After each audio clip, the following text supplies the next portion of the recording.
इस कार्यक्रम में उपस्थित बिहार के माननीय उप मुख्यमंत्री जी श्री तारकिशोर प्रसाद जी, माननीय उप मुख्यमंत्री श्रीमती रेणु देवी जी, शिक्षा विभाग और संसदीय कार्य विभाग के माननीय मंत्री श्री विजय कुमार चौधरी जी, कला संस्कृति एवं युवा विभाग के माननीय मंत्री श्री आलोक रंजन झा जी, बिहार म्यूजियम के नोडल पदाधिकारी और मुख्यमंत्री के परामर्शी श्री अंजनी कुमार सिंह जी,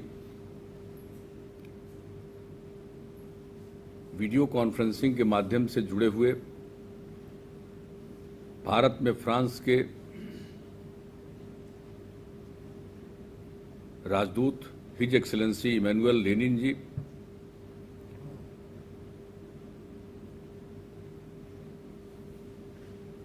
छत्रपति शिवाजी महाराज वास्तु संग्रहालय मुंबई के महानिदेशक जो भी वीडियो कॉन्फ्रेंसिंग के माध्यम से जुड़े, डॉक्टर सत्यसाची मुखर्जी जी,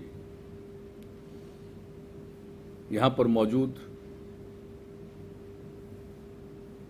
मुख्यमंत्री के प्रधान सचिव श्री दीपक कुमार जी, कला संस्कृति एवं युवा विभाग के प्रधान सचिव श्री रवि मनु भाई परमार जी, सामान्य प्रशासन विभाग के प्रधान सचिव श्री चंचल कुमार जी, योजना एवं विकास विभाग के सचिव श्री मनीष वर्मा जी, सूचना एवं जनसंपर्क विभाग के सचिव श्री अनुपम कुमार जी, मुख्यमंत्री के ओएसडी श्री गोपाल सिंह जी,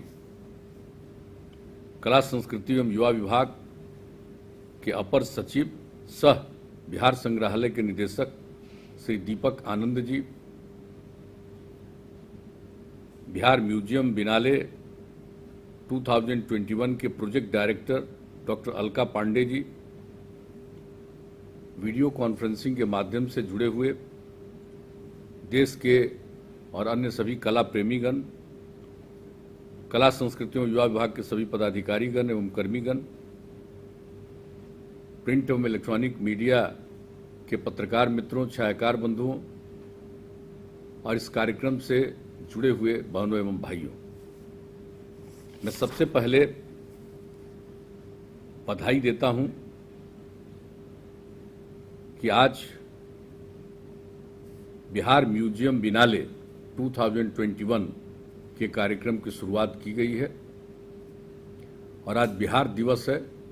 बिहार दिवस के अवसर पर यह कार्यक्रम, और जैसा कि अंजनी बाबू ने बताया कि पिछले वर्ष ही इस कार्यक्रम को करने का उद्देश्य था, इसके लिए पूरी तैयारी की गई थी, लेकिन जो कोरोना फैलने लगा था उसके चलते कार्यक्रम स्थगित किया गया। और इस बार हुआ कि कम से कम बिहार म्यूजियम बिनाले का काम भले ही वीडियो कॉन्फ्रेंसिंग के जरिए हो, हम जरूर करेंगे और इस कार्यक्रम की शुरुआत यहाँ से की गई है। और इसके बारे में इन लोगों ने बताया है कि काफ़ी संख्या में बहुत लोग इसमें भाग लेने वाले हैं और अनेक प्रकार के कार्यक्रम आयोजित किए जाएंगे। 2 दिवसीय वर्चुअल कॉन्फ्रेंस में 20 संग्रहालयों की प्रस्तुति होगी, 8 मास्टर क्लासेज होंगे और अनेक जो कार्यक्रम किया जा रहा है इसके लिए तो मैं बधाई देता हूं। और जो बिहार म्यूजियम का निर्माण हुआ इसके बारे में भी थोड़ी बहुत जानकारी दी गई है। यहाँ पर मैं इस बात को बताना चाहता हूँ कि ये बिहार म्यूजियम का निर्माण जो हुआ तो आप लोगों को ये पता होगा 16 दिसंबर 2009 को हम गए हुए थे पटना म्यूजियम और उसके पहले हम छात्र जीवन में पटना म्यूजियम गए थे और ये पता चला था कि पटना म्यूजियम के एक्सपेंशन के लिए कुछ योजना बनाई गई है। तो मेरी इच्छा थी कि हम चलकर देखेंगे, बहुत पहले देखे हैं, तो वहां हम गए देखने के लिए और जो भी स्थिति थी, ऐसी स्थिति थी, इतना सब कुछ जो वहां पर सारा सब कुछ था, जो भी अमूल्य धरोहर वो है और उसके लिए बहुत ही नजदीक रखा हुआ है यूं ही। तो ये बात तो लगा कि भाई इससे तो काम नहीं चलेगा, सारे लोगों को सब बात की जानकारी होनी चाहिए, म्यूजियम तो ठीक से बनना चाहिए और बगल में अगर कुछ जगह का निर्माण हो जाएगा तो उससे इसका कोई लाभ नहीं होने वाला। तो उसी समय हमने ये कहा कि नहीं साहब, इससे काम नहीं चलेगा। पटना म्यूजियम में जितना सब कुछ है, इसके लिए हमें एक अलग से और म्यूजियम बनाना होगा और यहाँ के बहुत सारी चीज़ों को वहाँ पर रखना होगा और पटना म्यूजियम को भी और बेहतर ढंग से डेवलप करना होगा। और उस दिन जब हम देखने गए थे म्यूजियम, तो उस दिन हमने उसी समय लिख दिया था हाथ से ही, पटना म्यूजियम बिहार ही नहीं पूरे भारत के लिए गौरव है। इसके प्रदर्श अमूल्य धरोहर है। म्यूजियम का भवन उस लिहाज से छोटा पड़ रहा है। राज्य सरकार ने इसीलिए उसी समय हमने लिख करके ये बात कह दिया कि राज्य सरकार ने इसीलिए निर्णय लिया है कि एक अंतर्राष्ट्रीय मानक का म्यूजियम पटना में बनाया जाएगा। नए भवन में बहुत सारे प्रदर्शनों को रखा जाएगा। पटना म्यूजियम का यह भवन भी काफी सुंदर है, इसे भी ठीक ढंग से विकसित किया जाएगा। तो ये बात हमने लिखी थी और बातें भी लिखी थी। ये उसी समय हमने तय कर दिया था कि एक अलग बनाएंगे म्यूजियम। और उसके बाद जो हम लोगों ने अलग म्यूजियम बनाने के लिए जगह देखा, नेहरू पथ पर जो जगह चुना, 5 बिल्डिंग, और हमने कहा कि यही सबसे अच्छा जगह है। इस 5 बिल्डिंग को हटा करके यहीं पर हमको एक अंतर्राष्ट्रीय स्तर का म्यूजियम बनाना है और उसका नामकरण भी दिया गया बिहार म्यूजियम। पहले तो इसके लिए विशेषज्ञ आए थे, उन लोगों ने कुछ बात सुझाव दिया था, लेकिन बाद में जब उसका निर्माण कार्य प्रारंभ होने वाला था तो हमने कहा कि भाई म्यूजियम का नाम हम लोगों को तो इस प्रकार से रखना है कि हर कोई इसको जाने और याद रखे। अगर लंबा आप लाइन कोई नाम लिख दीजिएगा तो उसको कोई नहीं याद रखेगा। और पटना म्यूजियम है, हम फिर इसी पटना में एक अंतर्राष्ट्रीय स्तर का म्यूजियम बनाएंगे, तो उसका नामकरण हम लोगों ने बिहार म्यूजियम किया। और इसके लिए मैं तो भाई अंजनी बाबू को धन्यवाद देता हूं। ये तो शिक्षा विभाग के प्रधान सचिव थे, तो उसी समय हमने इनको 11/7/2011 को ही हमने इसके लिए इनको म्यूजियम का ही काम देखने के लिए हमने इसको नोडल ऑफिसर के रूप में मनोनीत कर दिया कि आप इस पूरे चीज को देखिए, काम करिए। और इसके लिए तो पूरी तैयारी होनी शुरू हुई थी।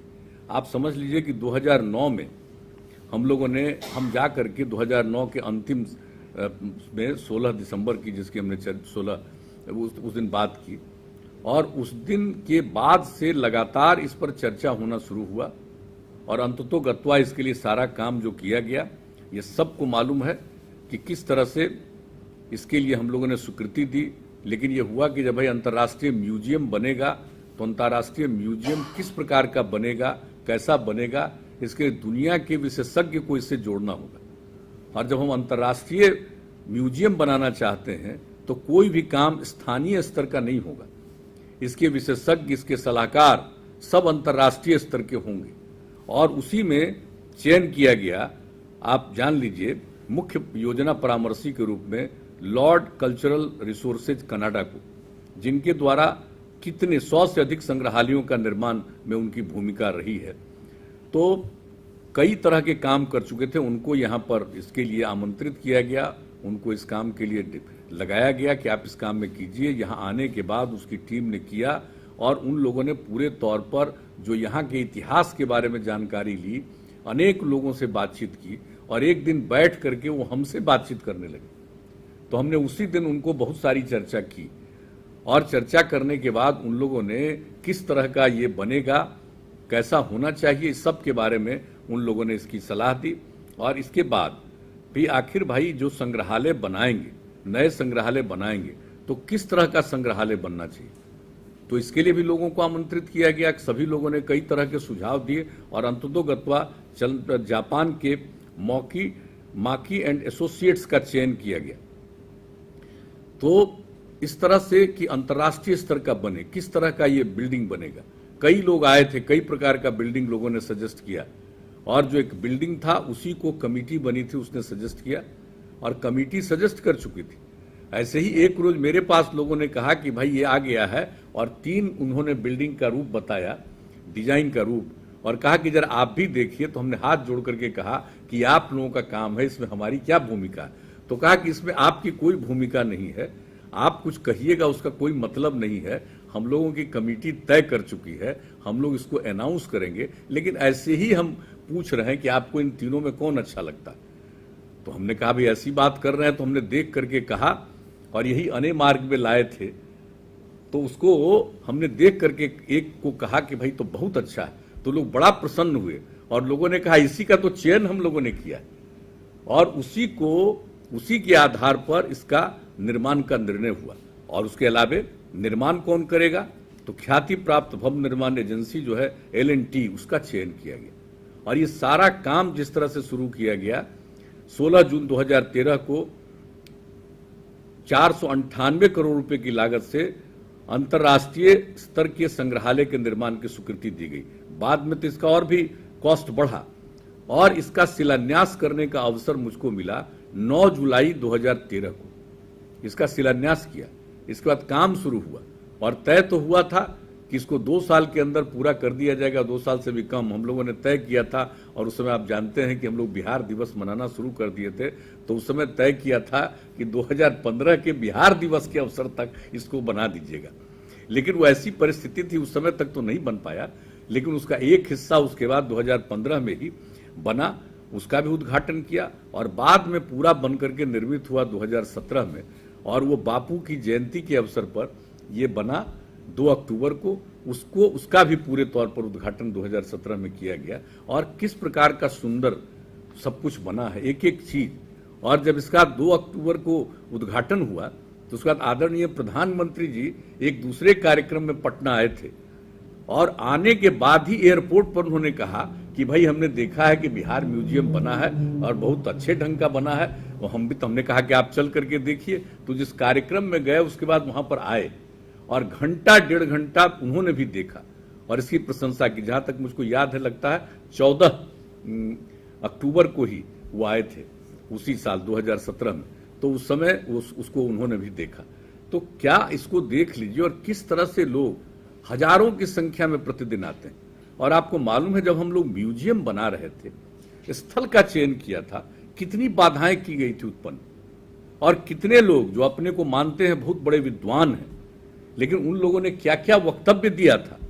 हम तो कहते थे कि भाई हम लोग विकास का इतना काम कर रहे हैं, और विकास के काम के साथ साथ जो कुछ भी है ये म्यूजियम का काम है, आने वाली पीढ़ी को अपने जो कुछ भी यहाँ का इतिहास है उसके बारे में सब चीज को देखने का, और जो महत्वपूर्ण चीजें हैं उसको देखने का अवसर मिलेगा। क्योंकि हम भी तो छात्र जीवन में पटना म्यूजियम देखे थे और उसको देखते थे, और बाद में जब गए तो लगा कि भाई इसको बढ़िया ढंग से, जिस तरह से अंतर्राष्ट्रीय स्तर पर लोग म्यूजियम बनाते हैं और किस तरह से उसको रखते हैं, उस तरह से होना चाहिए। तो ये सब किया गया। तो बहुत तरह का क्रिटिसिज्म भी कुछ लोगों ने किया, लेकिन ज्यादातर लोगों ने इसका स्वागत किया और पसंद किया। और एक एक बात हुआ, कई तरह की बात कही गई कि ये चीज तो पटना म्यूजियम में है, उसको रहना चाहिए। हम लोगों ने बता दिया कि अरे भाई पटना म्यूजियम भी रहेगा, और पटना म्यूजियम को भी हम लोग पूरे तौर पर विकसित करेंगे। और ये जो बना है बिहार म्यूजियम, उसमें किस तरह का चीज बना, ओरिएंटेशन दीर्घा दर्शकों को पूरे संग्रहालय के बारे में जानकारी देती है, जिससे दर्शक अपने रुचि से चयनित दीर्घाओं में आसानी से भ्रमण कर सकें। इसके साथ साथ ओरिएंटेशन थिएटर भी है, जो पूरे गौरवशाली अतीत का चेहरा संक्षिप्त समय में देख सकता है। ये काम किया गया। दूसरा, इतिहास दीर्घा हिस्ट्री गैलरी में प्राग ऐतिहासिक काल प्री हिस्टोरिक पीरियड से लेकर 1764 ईस्वी तक के कालखंड को प्रदर्शित किया गया। जो यहाँ का इतिहास दीर्घा है, उसमें जो वहां से पटना म्यूजियम से लाया गया है, उसको ये प्रदर्शित किया गया उस दीर्घा में। एक दीर्घा को कंटेम्पररी आर्ट गैलरी के रूप में विकसित किया गया, जिसमें देश के जाने माने कलाकारों की कला को प्रदर्शित किया गया। अब आप सोच लीजिए, जाने माने कलाकारों के कला का प्रदर्शन किया जाता है। एक गैलरी इस तरह की बनी है। और फिर उसी तरह से बिहारी कला को प्रदर्शित करने के लिए बिहारी रीजनल आर्ट गैलरी का निर्माण किया गया। जितने हमारे कलाकार हैं बिहार के, खास वैसे लोगों के कलाकारों की कलाकृतियों को प्रदर्शित किया जा रहा है। और इसके माध्यम से बिहार राज्य की समृद्धि, हस्तशिल्प, लोक कला के लोक कला से लोग अवगत हो रहे हैं, और उन कलाकारों की कला को अधिक लोकप्रियता के साथ बेहतर रोजगार के अवसर मिल रहे हैं। इसके अलावे यहाँ पर बच्चों के लिए विशेष दीर्घा चिल्ड्रंस गैलरी का निर्माण किया गया। अब आप समझ लीजिए, सबसे पहले जो उद्घाटन 15 में किया था, ये इसी का उद्घाटन हुआ था। और किस तरह से बच्चे आते हैं, बच्चियां आती हैं, कितना उनको अच्छा लगता है, कितना सब कुछ जानने का अवसर मिलता है, ये सब किया गया है इस तरह से। और इसके साथ साथ पूरे संग्रहालय में कैफेटेरिया का निर्माण किया गया। कोई घूमने आएंगे तो उनकी इच्छा हुई कुछ खाने की, तो इसका भी इंतजाम है। और इसके अलावे संग्रहालय में कला से संबंधित वस्तुओं के विक्रय हेतु दुकानें भी हैं। तो एक एक तरह का जो आगंतुक हैंडीक्राफ्ट को खरीद सकते हैं। तो ये सब काम इस तरह से 5-7 तरह का इंतजाम किया गया है। इसमें सिर्फ हिस्ट्री गैलरी नहीं है, हिस्ट्री गैलरी के अलावे बहुत सारी चीजों का इंतजाम किया गया। और यही है अंतर्राष्ट्रीयता। इंटरनेशनल स्तर पर आज तक इस देश में कोई दूसरा म्यूजियम नहीं बना है, ये पहला म्यूजियम बना है। बिहार म्यूजियम अंतर्राष्ट्रीय स्तर का है और इस म्यूजियम में इतना सारा सब कुछ किया गया। तो ये कितनी खुशी की बात है। कितने लोग बाहर से आते रहे, जितना बार भी कार्यक्रम हुआ। शिलान्यास के बाद एक हिस्से का उद्घाटन हुआ 15 में, दूसरे हिस्से का उद्घाटन हुआ 17 में। कितने लोग बाहर से आए थे और किस तरह से लोगों ने इसकी प्रशंसा की थी। तो ये सब काम जो किया गया है, सारा सब कुछ किया गया है। और हमने जानबूझकर इस काम के लिए हमने अंजनी बाबू पर मुझको भरोसा है। और आप जान लीजिए कि आजकल तो ये बने हुए हैं मुख्यमंत्री के परामर्शी, जो विकास मिशन का भी काम इनको देखना है। लेकिन हम तो देखते हैं कि विकास मिशन के काम में इनकी दिलचस्पी कम रहती है और खुशी होती है कि जो बिहार म्यूजियम है उसी में इनकी दिलचस्पी रहती है। और किस किस तरह के कार्यक्रम दुनिया भर के लोगों को लिंक करना, ये कितना अच्छा लगता है। मुझे तो बहुत इसके लिए मैं बधाई देता हूं, धन्यवाद देता हूं। और विभाग को भी मैं कहूंगा कि पूरे तौर पर कला संस्कृति एवं युवा विभाग को पूरे तौर पर हमारे माननीय मंत्री भी हैं, एक एक चीज को जाकर के देख लीजिए और किस तरह से कोई भी चीज का इंतजाम किया गया। और इसके अलावे और सब कुछ जो करने का प्रबंध किया गया, कैसा सुंदर बिल्डिंग है, कितने तरह की उसमें मीटिंग्स हो सकती है, कितने तरह से वहां काम हो सकता है, ऐसा तो कहीं है ही नहीं। और इसलिए जब लोग आते हैं तो कितना प्रसन्न होते हैं। तो कुछ लोग तो मेरी आलोचना किए थे, लेकिन आज देख लीजिए, जा करके देख लीजिए कि आने वाले लोगों को ये सब चीज कितना अच्छा लगता है। तो ये सब काम जो किया जा रहा, मुझे इस बात के लिए बहुत खुशी है।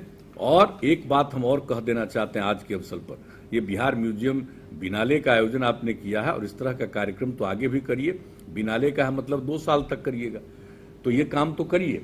लेकिन इसके अलावे आप इस बात को भी प्रचारित करना, जो हम लोगों ने शुरू में कहा था, पटना म्यूजियम का एक हिस्सा आएगा बिहार म्यूजियम में और ये अंतर्राष्ट्रीय स्तर का होगा, यानी उसके अलावे अन्य चीजें होंगी। ये सब तो किया जा रहा।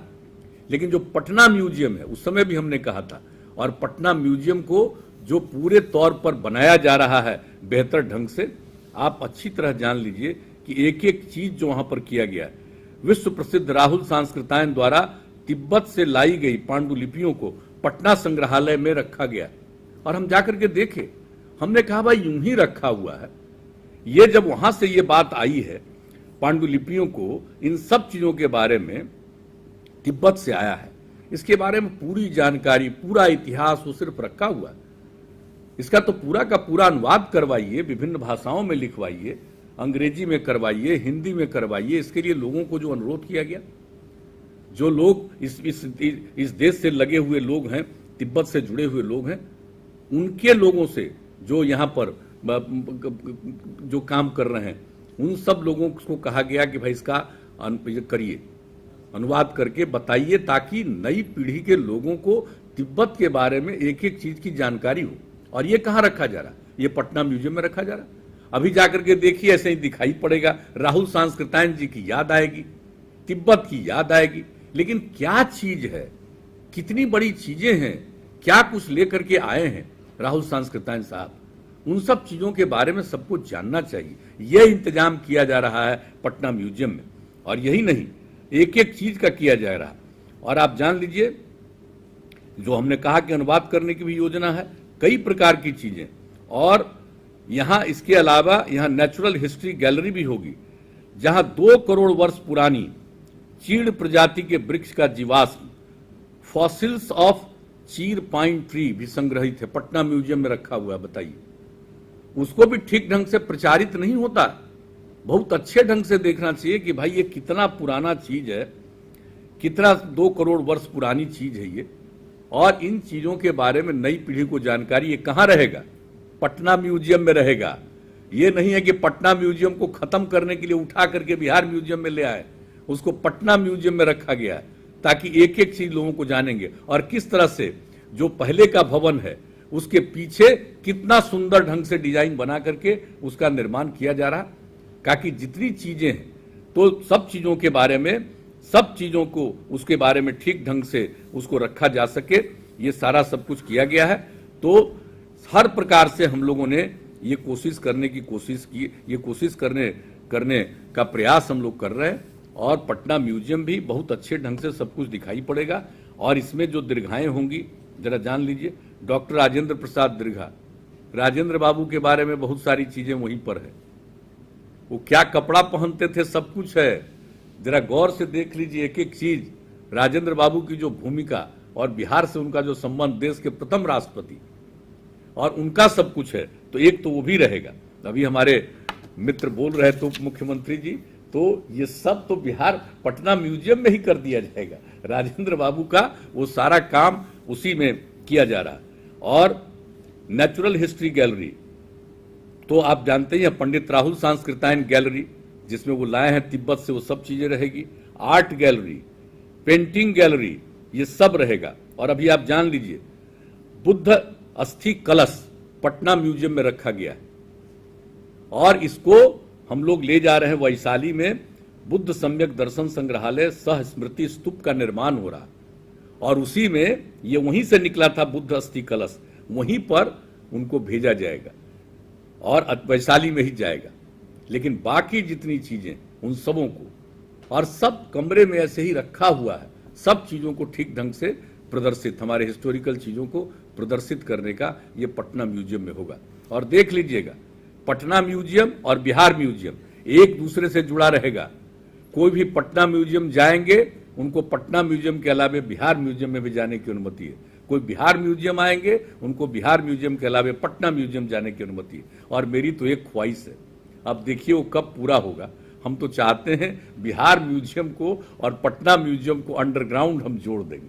अब जब नई पीढ़ी के लोग जाएंगे, कितने लोग मेरे बारे में तरह तरह की बात करते रहते हैं, अगर ये बन गया तो आप समझ लीजिए कोई बिहार म्यूजियम आएंगे, नीचे से पटना म्यूजियम जाएंगे, पटना म्यूजियम में जाएंगे, वहां से यहां आएंगे, एक एक तरह की बात।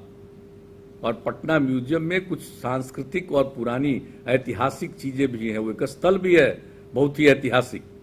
तो इन सब जो लोगों को संरक्षित करके हम लोग पटना म्यूजियम की बना रहे। तो बिहार अंतर्राष्ट्रीय स्तर का म्यूजियम बिहार म्यूजियम, लेकिन इसके साथ पूरे तौर पर जुड़ा हुआ पटना म्यूजियम। तो इन दोनों के विकास के लिए, उत्थान के लिए हम लोगों ने अपने ढंग से जो पूरा का पूरा प्रयास किया है। और बड़ी खुशी की बात है, इसके पहले तो कई बार स्थल का निरीक्षण जा करके देखना कहाँ कैसे बन रहा है, और जब बन गया तो उसके बाद भी हम कई बार गए। आदरणीय प्रधानमंत्री जी को भी तो लेकर गए थे, उसके बाद भी हम कई बार गए वहां देखने के लिए। हम जाते रहते हैं। अब ये 1 साल से बड़ा नुकसान हुआ, ये जो कोरोना का दौर आ गया, इस बीच में हम नहीं जा पाए। बड़ी हमको तकलीफ होती है कि जरा जा पाते, देख पाते, और कहीं कोई चीज की जरूरत है तो उस चीज को किया जाए। ये तो हमारी इच्छा है, लेकिन हम तो अब जाएंगे भाई, अब हम नहीं छोड़ेंगे, हम तो जाएंगे और देखेंगे भी। लेकिन अब इस बार तो जान रहे हैं, सब लोगों को भी कहेंगे कि कोरोना का दौर तो फिर से बढ़ रहा है। दुनिया के अनेक मुल्क प्रभावित हो रहे हैं, बिहार के अनेक राज्य प्रभावित हो रहे हैं, 8 जिले की जो भयंकर स्थिति हो रही है, महाराष्ट्र की जो भयंकर स्थिति हो गई है, ये सब जानते हैं। इसलिए सुरक्षित रहने की कोशिश तो करनी ही है, यह तो एक अलग बात है। और इसके चलते इस बार जो ये होता बिहार म्यूजियम बिनाले, और अगर ये स्थिति नहीं रहती तो क्या सुंदर दृश्य होता। कितने दुनिया भर के लोग आते, कितने म्यूजियम के लोग आते। लेकिन फिर भी आज मुझे खुशी है कि 20 संग्रहालयों की प्रस्तुति भी होगी, 8 मास्टर क्लासेज भी होंगे, ये सब चीज होगा। लेकिन आप जरा समझ लीजिए कितना बड़ा अवसर मिलेगा। चलिए अभी तो है, लेकिन मुझको तो पूरा भरोसा है कि कुछ महीने के बाद कोरोना से मुक्ति मिलेगी, ऐसा हम लोगों को पूरा भरोसा और विश्वास है, तो उसके बाद तो इस काम को और तेजी से आगे बढ़ाएंगे। और आपने जो बिनाले की शुरुआत की है, ये तो 2 वर्ष के लिए होता है। बिनाले का नाम ही क्या है, 2 साल के लिए। तो इसमें जो काम शुरू करेंगे, तो हम तो अंजनी बाबू को कहेंगे कि भाई इसके लिए जितना ध्यान देते हैं, देखते हैं, एक एक चीज को देखते रहिए और हर चीज को ठीक ढंग से, हर प्रकार से उसको, तो बिल्कुल मेंटेनेंस के लिए भी हमने क्या कहा, एक बार तो हम घूम रहे थे, हमने कहा कि भाई इसका मेंटेनेंस जरा ठीक ढंग से होना चाहिए अंदर का। इतने लोग आते हैं जाते हैं, अब ये सब काम भी आप करा रहे हैं, लेकिन एक दिन तो हम अचानक, हम जरूर आपको अंजनी बाबू ये कहेंगे, और जो हमारे इस काम को देखने वाले हैं इन सब लोगों को हम कह देंगे कि हम एक दिन तो जरूर फिर बिहार म्यूजियम जाएंगे, और अपने साथ हम आप सब लोगों को जो हमारे यहाँ बैठे हुए हैं आग्रह करेंगे कि चलिए और देखिए, और इस तरह से उसको देख करके, और उसके साथ साथ जो पटना म्यूजियम का काम हो रहा है उस काम को भी देखेंगे कि सारा काम ठीक ढंग से हो। तो आज मुझे खुशी हुई, आपने ये जो बिहार म्यूजियम बिनाले की शुरुआत की है और इसके बारे में जो जानकारी आप लोगों ने दी है, बड़ी खुशी की बात है। और इसी तरह से इस काम को आगे बढ़ाइए। और बिहार म्यूजियम की प्रतिष्ठा, इसको कितना अवार्ड मिला, बिहार म्यूजियम की चर्चा लोगों को मालूम है। जो बिहार म्यूजियम बन रहा था तो जो क्रिटिसिज्म करते थे, अब आप जानते हैं कि बिहार म्यूजियम की चर्चा देश के बाहर कितनी होती है और कितने प्रकार का अवार्ड बिहार म्यूजियम को मिला है। तो इन सब चीजों को समझना चाहिए। और हम तो नई पीढ़ी को चाहते हैं कि इतिहास की भी पूरी जानकारी हो और एक एक चीज का लोगों को ज्ञान होगा तो आगे बढ़ेंगे। और हर इतिहास के बारे में जानना कितनी बड़ी चीज है। क्या पौराणिक स्थल है बिहार, इस पौराणिक स्थल के बारे में हमारे आने वाली पीढ़ी को हर बात की समझ होगी, जानकारी होगी, तो फिर से बिहार कितना आगे था, कितना पीछे हो गया, इसको फिर से हमको नई ऊंचाइयों तक ले जाना है। और उसके लिए न सिर्फ उनका अध्ययन, उनमें प्रेम भाईचारे का भावना लाना, लेकिन उसके साथ साथ जो नई पीढ़ी के लोग हैं, जो पढ़ते हैं, और उन सब लोगों को जो स्कूलों में पढ़ने वाले लोग हैं, इसके लिए क्या इंतजाम हमने किया, उन सब लोगों को, हर स्कूल के बच्चे बच्चियों को ला करके बिहार म्यूजियम को, पटना म्यूजियम को दिखाने की भी योजना है। अभी तो मान लीजिए कोरोना का दौर चल गया है 1 साल से, वो एक अलग बात है, लेकिन सब देखेंगे तो अपने इतिहास के बारे में जानेंगे, क्या गौरवशाली इतिहास है, इसके बारे में समझेंगे। तो आने वाली पीढ़ी, आने वाले समय में हमको फिर से बिहार को नई ऊंचाइयों पर ले जाना है, इसका मन में एक संकल्प होगा। तो इसलिए बिहार म्यूजियम को और बेहतर ढंग से, खूब अच्छे ढंग से चलाना है। और इसका जो इसकी जो एक प्रतिष्ठा हुई है, न सिर्फ इस प्रतिष्ठा को कायम रखना है, बल्कि दुनिया भर के महत्वपूर्ण म्यूजियम के साथ इसको जो लिंक करने की आपने शुरुआत की है, उससे लिंक करके हम सब लोगों को, ये वाकई अंतर्राष्ट्रीय स्तर का है, इसलिए अंतर्राष्ट्रीय स्तर पर जितने इस तरह के खास म्यूजियम हैं उनके साथ भी संपर्क और संबंध होना चाहिए। सब जगह के लोग आए और सब जगह के लोगों को यहाँ के बारे में भी जानकारी, और यहाँ पर जो कुछ भी है उसके बारे में जो जानकारी होती है, लोगों को बहुत खुशी होगी और जानेंगे कि हमारा जो पुराना इतिहास कितना गौरवशाली। इसलिए इन्हीं शब्दों के साथ आज का जो आयोजन आप लोगों ने किया बिहार म्यूजियम बिनाले का, इसके लिए मैं अपनी शुभकामनाएं देता हूं। और जो लोग भी यहाँ पर उपस्थित हैं और वीडियो कॉन्फ्रेंसिंग के माध्यम से सब लोग इससे जुड़े हुए हैं, मैं सब लोगों का अभिनंदन करता हूं।